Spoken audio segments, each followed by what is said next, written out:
I'm Amy Coomes. I'm the Sustainability Coordinator for the City of Thunder Bay.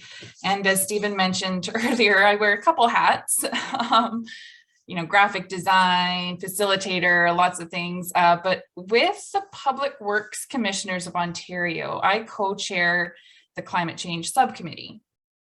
So for those of you, if you're not aware, RPWCO, or Regional Public Works Commissioners of Ontario, they are commissioners in Ontario's largest single-tier municipalities and regions. So we've got, public works representation from, Windsor, Ottawa, Toronto, regions of Waterloo. I think region of Niagara is there. Dean mentioned, I think he's on the call. So lots of different representation from all these major cities across Ontario. And there was this line in the OREG 588 about incorporating climate considerations into your asset management planning. And even every single municipality across Ontario is like, okay, how? What do we do? Like, how do we even start? So we know that there's a strong link between the impact on climate change and on our communities, keeping them resilient, especially the municipal assets that are designed and constructed to support. But there's no guidance on, setting priorities, risk-based information in an integrated manner across asset categories. There's, we were struggling as a group of, public works professionals, where do we even start? How do we do this? So all of these municipalities decided we're going to pool our resources. So we each spend a little bit of money and get some consultants to help us create a roadmap so that we have somewhere to focus our energy. So we created the Climate Resilience Roadmap. So this is an approach for municipalities to address climate risks on an infrastructure and systems by building off existing best practices. So there's best practices everywhere. This is kind of like pooling them all into one resource. So this was created to really help municipal staff who know that there's a tremendous amount of work to build resilient infrastructure. But, we're intimidated by this huge undertaking. You say, put climate change risk on everything that you do. It's like, okay, wow, where do we start? You may not even know what climate scenarios to apply, what standards to protect to, how to scope the work, how to prioritize the projects. So we all had these same questions, and then we decided this was probably something that everyone in Ontario needed, no matter if you're, a municipality of 500 people to a municipality of a couple million. Like, we all are dealing with these same questions. So whether you're doing the work yourself, you're wearing 1,000 different hats, you're purchasing services in order to complete the aspects of climate change infrastructure assessments, this guide can help you, give you the knowledge you need, the confidence to navigate this unfamiliar terrain. And so I just want to share with you kind of a quick overview of this roadmap. I've given it to Chris. So if you're interested in the end and want to utilize this, Chris can send it out to you. I hope it's helpful for everybody. So here we go. Okay, so like I said, it provides the guidance on how to get to climate resilience, essentially. So it'll walk you through undertaking stakeholder engagement, developing that inventory of assets. So what do you have? What condition is it in? We want to support delivering the levels of service, obtain climate projections and scenarios, undertake risk assessments, prioritize adaptation projects based on the results of those assessments, and secure municipal support through the development of an effective business case through a series of steps. So even if your municipality has not experienced serious climate impacts yet, based on the future scenarios that they're suggesting that are coming, whether they're intense heat events, cold snaps, windstorms, droughts, ice events, floods, it's coming. Some municipalities are obviously at greater risk than others, but none of us are at zero risk. So until you undertake a risk assessment, you don't really know what to prepare for. So this roadmap helps find efficiencies. So assessing climate risk to infrastructure at the system level, it helps meet that regulatory requirements, incorporating climate change into asset management. It's practical, provides substantial guidance and activities to make meaningful progress on climate resilience, and it enables you to build a business case for resilient investment. So in my experience, anybody who's applying for funding from different levels of government, as soon as you know your risk and the climate risks that you're trying to be resilient for, other levels of government are more than willing to help with projects. Okay, oh, so we've got a couple pictures here of different flood events. City of Windsor has had substantial flooding. They've had, back-to-back storms that are over 100-year storms, and costing upwards of $245 to $281 million in damages. So if it's not the city's response that is costing millions of dollars, there's millions in insured losses, and many people can't even get insurance to cover the damages because not everyone's aware what's in their insurance policies and things like that. So this is really becoming a big issue for many municipalities across the world. I guess everyone's really dealing with it. So what do you get from the roadmap? It doesn't have to be the nitty-gritty. So it can be high-level overview, or you can get into a little bit more detail, but it is what you want it to be based on the activities. So you can confirm and identify where you're at, and you can determine current and future related hazards. You can get those climate projections and prioritize what's your most at risk things and what's your least at risk, so you can start prioritizing projects and understand the hazards and determine appropriate actions or projects for those. So what it doesn't do, so it's not asset specific. So it's not going to take your water treatment plant and go into a deep dive on all the specific aspects of that and, determine what is and what isn't a risk for that specific asset. It is more of a system-wide risk assessment. So if you're looking for that asset specific assessment, you could go to like a PIBC type risk assessment. And it also doesn't resolve the problem of what level of service do we design to. I know everyone's kind of like, what do we design to? It doesn't solve that problem, but it does identify the risks that can inform those levels of service. Okay, so there's, like I mentioned, there's two main scales.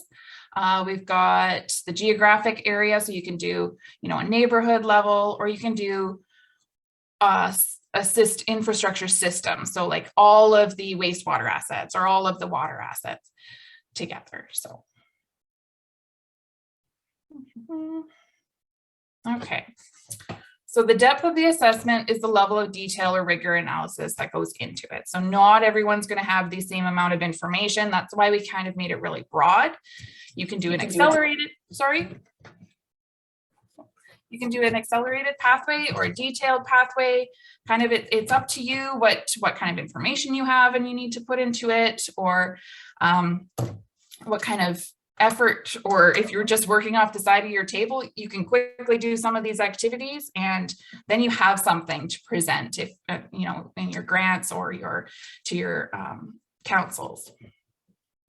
But regardless of the pathway followed, all municipalities implementing this roadmap would follow the same steps and end up with similar kind of outputs, just to varying degrees of detail. Okay, so it's developed such that you start broad and you narrow your scope as you progress through each step. So in other words, step one does not scope the entire process up front. So you learn as you go through the process.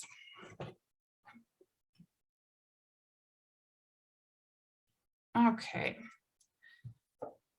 So in addition to assessing your infrastructure risk, you can also consider value contributions of building more resilient infrastructure, such as biodiversity. You have an opportunity to create spaces with multiple co-benefits, which mean they service more than one purpose. So for example, this picture here is low impact development in Thunder Bay. So naturalized areas can support flood management and water quality, and they can also increase biodiversity, and they make a beautiful landscape. What's in this picture is one of our low impact developments. It treats around 7,500 cubic meters of water each year. You can add in elements of placemaking and environmental education. This is the same low impact development there. And then create spaces that are functional and also innovative in their use of materials and technology. And then it even provides the opportunity to think outside the box. This is a photo of an example from Denmark that they used to transform this space. This is an actual bio-retention facility that looks like a recreational space and acts like a recreational space when it's not flooding in the area. But when it is flooding in the area, this takes in and directs all the water and stores all the water so that it doesn't flood the rest of the community in this area. So the roadmap provides best practices, lots of case studies, additional resources to read through. You can, take what you need, deep dive into what else you might want, because there's, links available if you want to take a closer look at some of the projects that have been highlighted. And what's most important and that I love about it is it has these activities. So you can take what you need from here. So it contains 17 activities that build off guidance provided and demonstrate how to complete each of the steps along the roadmap. So each activity includes step-by-step instructions and refers you back to supporting text in the main body of the document. Okay, so I'll just walk you quickly through a few of the steps. We've got step one is engage and set up. So you've got an activity giving you a checklist of guiding principles that have been most commonly applied through Ontario municipalities in the past to support their climate change processes. You've got an activity that will help you to identify important municipal staff, which some of you it might be your entire team. Some people might just be a few of those people. And then also, stakeholders in the community that you really need to get on board.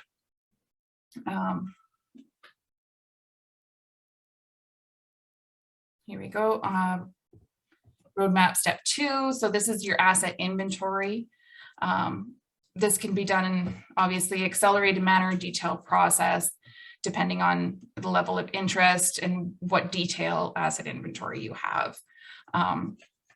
But there's an activity, I think it's number 5, provides a guided process to identify the municipal services, assets, potential themes of risk assessment based on those that you've documented.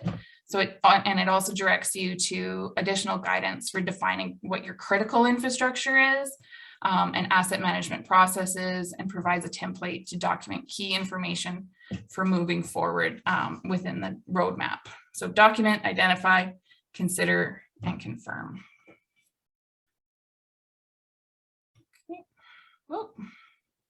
So there's a series of activities that are available to support users in understanding the basis of climate modeling, what climate parameters might be the most important or of interest to your municipality, climate scenario preparation, and a bunch of other supporting information that you can feel free to look through. It will, so there's a step 4 is assess and prioritize. So a risk assessment is an essential process in building the business case for informed decision-making with climate change adaptation. The risk assessment provides the necessary input to prioritize between different planning scenarios, plan plans or designs, and to identify economic optimal levels of service or protection. So we're really looking at what are the risks identified, and consequence assessments, validation, and finally that risk estimation. So it all depends on what data you have, and really just getting started on identifying your risks.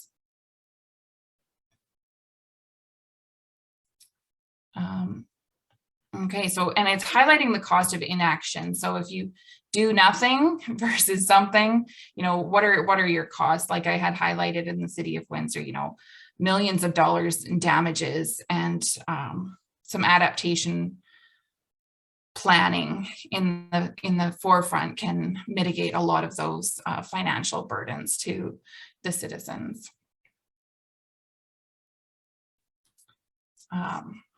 There's an opportunity. So risk assessments are burdensome, but it does present you with an opportunity.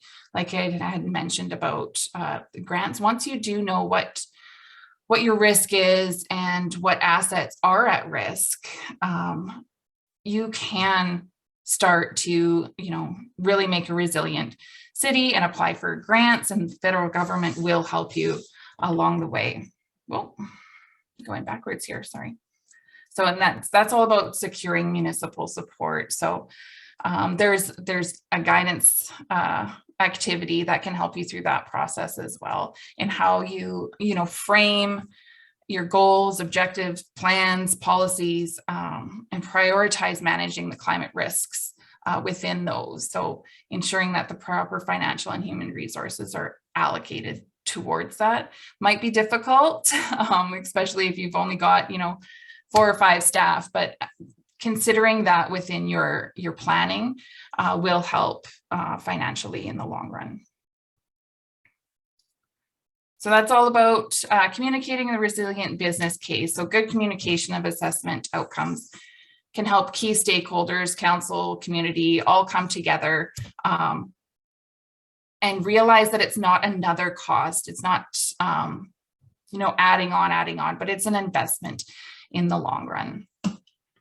I think it was Public Safety Canada said that for every $1 spent in adaptation, you save $6 in damages. So really planning for the future is not another cost, but it is an investment. So that clear communication is a really strong tool, and this roadmap can help you build that business case. And the final one is continuous learning and improvement. As we know, with asset management, we're all starting, from the beginning, and even for every single strategy or plan, as soon as it hits the ground or is passed by council, there's changes and adjustments that happen right away. So we're all learning and improving as we go. And this kind of outlines a triple loop learning approach. So I'm just gonna go here. So we've got this, the single loop is reaction. So the rules, we're just going to implement actions and have an outcome and just react quickly. This double loop is reframing how we're looking at. So, not just reacting, but we're taking a look at, some more insights, so how-tos. And then there's this triple loop learning, so transforming. And that's kind of the why do we do it all? So continuously, obviously, we've got some reacting, we're always going to have some how-to, but, making sure that we're looking at the whole big picture. Why do we do it? So that's kind of the roadmap in a nutshell.